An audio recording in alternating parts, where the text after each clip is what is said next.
États-Unis, imprimer des armes à feu en 3D devient légal dès le 1er août. Cody Wilson tire ici avec une arme faite entièrement en plastique fabriquée par une imprimante 3D. Capture YouTube, Defense Distributed. Le mois prochain, se procurer une arme à feu aux États-Unis deviendra presque un jeu d'enfant.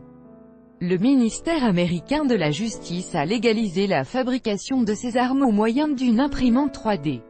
Une décision qui provoque beaucoup d'inquiétude chez les partisans du « gun control », le contrôle des armes.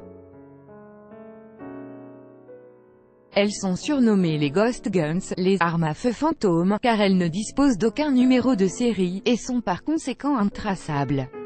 Elles peuvent être fabriquées en plastique dans des imprimantes 3D, évitent donc de sonner si elles passent sous des détecteurs à métaux.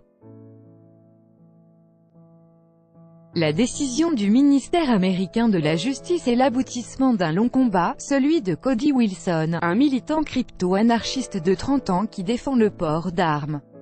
Fondateur d'une association à but non lucratif, Defense Distributed, il publie sur Internet un catalogue de plans de fabrication d'armes à feu, mais dans un premier temps, le ministère américain de la Justice réagit, obligeant l'homme à retirer ses schémas.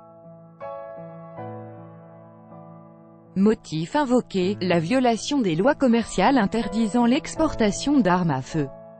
Mais Cody Wilson a contesté cette décision et a porté l'affaire en justice invoquant les deux premiers amendements de la Constitution américaine, la liberté d'expression et la liberté de port d'armes.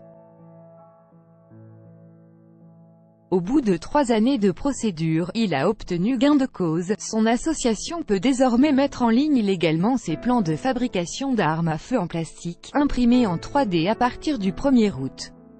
Commentaire d'Avery Gardiner, co-présidente de la Brady Campaign, organisation de prévention des violences par arme à feu. Nous devrions tous être indignés et terrifiés.